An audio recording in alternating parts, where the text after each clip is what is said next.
οι οποίες έχουν δεσμευτεί να συνεργάζονται για την ειρήνη και την ευημερία. The European Union is a family of democratic European countries. Az Európai Unió EU olyan demokratikus európai országok családja. Den Europæiske Union er en familie af demokratisk. Der Wahrung des Friedens und dem Streben nach Wohlstand verschrieben haben. En familj av demokratiska europeiska länder. L'Unione Europea è una famiglia di paesi europei democratici. À la paix et la prospérité.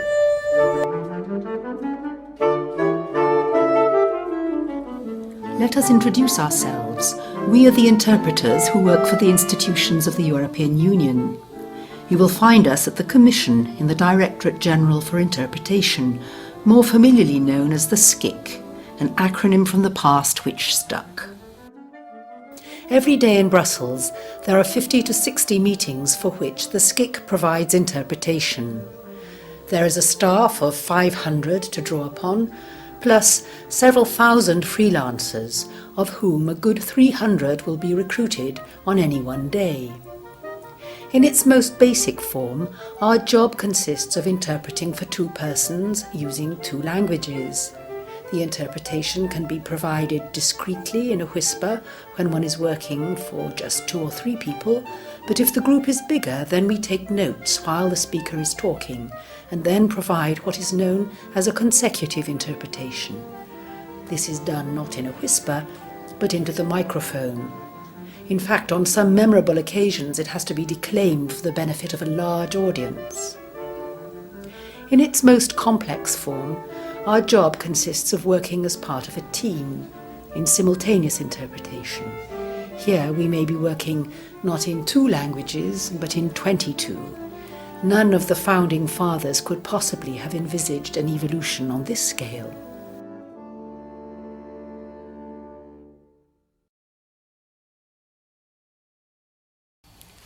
It all started in a relatively simple way, with 6 nations, 4 languages and a handful of interpreters. The first step on the road was the Paris Treaty, 1952, which created the High Authority for Steel and Coal.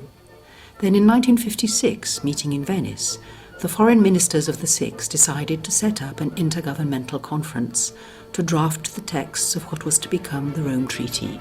Note that the meeting is served here by a team of just 2 interpreters. Belgium offered to host this conference, and so it was that the Château Val-Duchesse became the scene of a marathon that was to run for 10 months. Interpretation was indispensable for French and German, and this was provided by a total of 6 interpreters, working in conditions which seem primitive indeed by today's standards. If you visit Val-Duchesse today, you will be shown the rooms which hosted that first conference of 6 nations. There is a plaque on the wall thanking all those who contributed here to the uniting of Europe. But if the daily work of the conference was conducted in 2 languages, the commemorative plaque is engraved in all 4 languages of the community.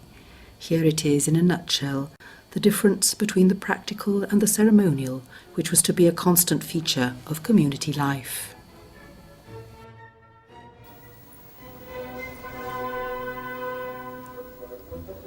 Nothing could have been more ceremonial than the signing of the Rome Treaty in March 1957.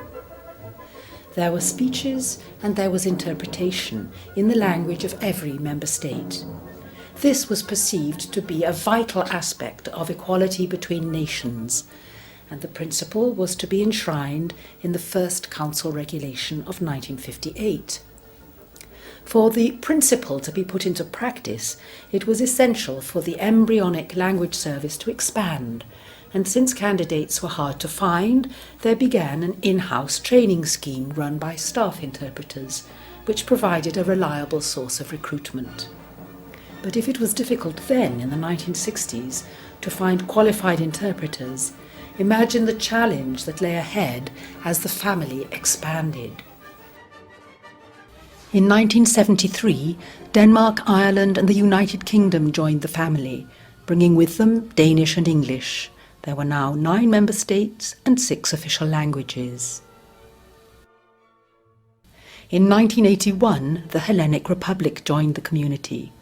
There were now 10 member states and a 7th official language. By this stage, the SCIC was sending interpreters out to universities in the member states to help train and recruit young talent, for example in Madrid and Lisbon, because another accession was on the horizon. So it was that in 1986, Spain and Portugal joined the community. 12 member states, 9 official languages. A further 2 languages had to be catered for as of 1995, when Austria, Finland and Sweden joined the community. There were now 15 member states and 11 official languages. Then in 2004 came the massive accession of 10 countries: the Czech Republic, Cyprus, Estonia, Hungary, Latvia, Lithuania, Malta, Poland, Slovakia, Slovenia. 25 member states and 20 languages. And in 2007, the Union was joined by Bulgaria and Romania, bringing the grand total to 27 member states and, including Irish, 23 languages.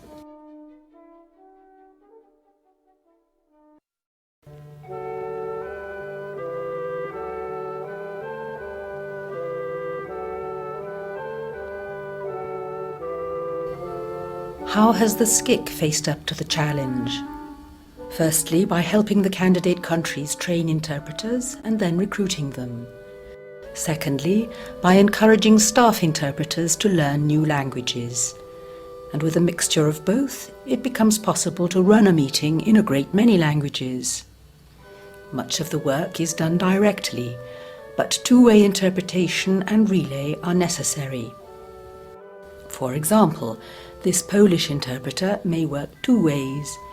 He will interpret into Polish for his delegate, but when the delegate speaks, then the Polish interpreter will put the speech into English, thereby enabling all the other colleagues in the team to interpret on relay into their own language, German, Italian, and so on. So it can be done, provided the human resources are available, and the premises. The architecture of such premises is a challenge in itself, so much so that it has been suggested in Council that rather than build vast meeting rooms with wall-to-wall booths, one might go for remote interpretation. Under this option, the team would work from screens at a separate location and so release much needed space in the meeting room itself. Technically speaking, this can be done, but it is costly in equipment and manpower, and more importantly, most interpreters feel it is a dehumanizing experience which detracts from their ability to communicate.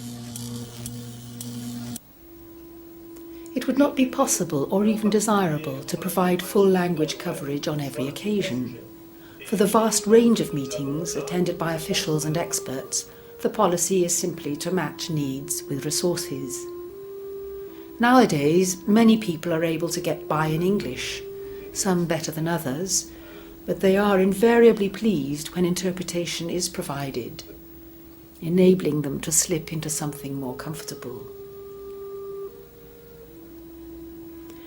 As a rule of thumb, however, priority is given to elected representatives, the ministerial councils, for example, or official visits where a full team of interpreters is provided.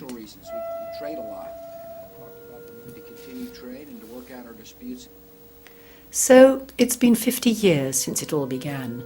The initial handful of interpreters has grown into the biggest service in the world, and since the European institutions are committed to the principle of multilingualism, that is how business will continue to be conducted until there is a change of heart, if ever that should happen. Evropska unija je zgodila